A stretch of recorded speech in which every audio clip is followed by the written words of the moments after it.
for these officers. So let's rise members.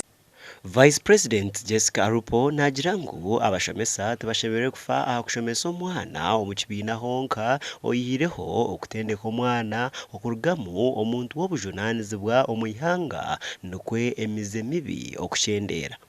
Arupo nagirangu omwana kuba enshonga nikitandikira omunasare aho omwana arukwega okwariza gye batayibi. You and I recognize that there is a high moral decadence in the country. That one you don't need to run away from.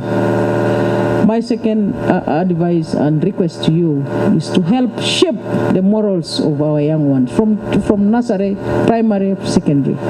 Let's help the parents. Let's help the parents. Let's not shy away from what we know, what we are seeing. Let's try to change and shape the morals of our children. Do not only concentrate on that part where the curriculum is giving you guidelines on how to teach, how to train, but also as Africans, we are concerned about the morals of the child of the neighbor, the child of the sister, the child of the uncle. Arupo asimira abashomesa omwihanga ahabwe emirimo ogwo barukora kandi yabahamiza ngu gavumenti eriyo nekora aha nshonga zaabo. That government will continue in a phased way. When I was a Minister of Education, it was the same message. You look at the budget in Parliament, it's not in private. They look at it in Parliament, where over 500 people sit, and again in cabinet. So there's nothing secret about the national budget. So when we hear government requesting that let's do it in a phased way, I would like to call upon you always to listen and be cooperative.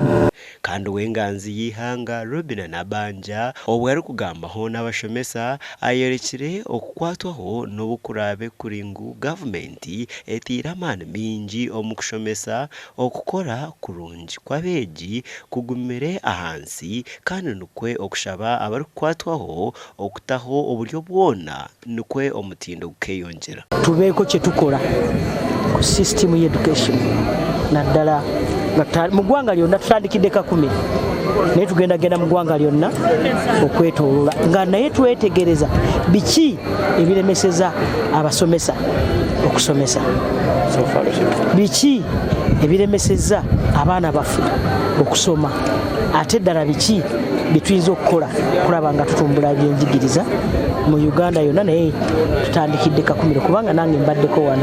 Waliwo reports ennyingi katutandise okufuna ez'abasomesa abanywa omwenge n'abayizi baabwe ne babalaba nti banywa omwenge.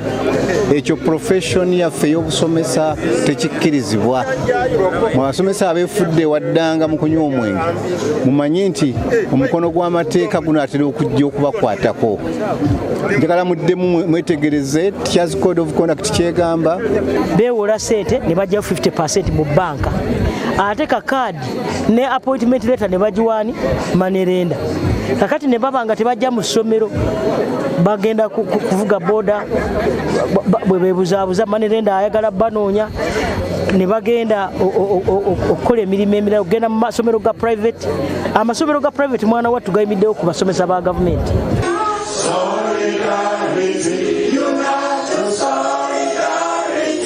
Gasha kwa Thomas tumwebaze.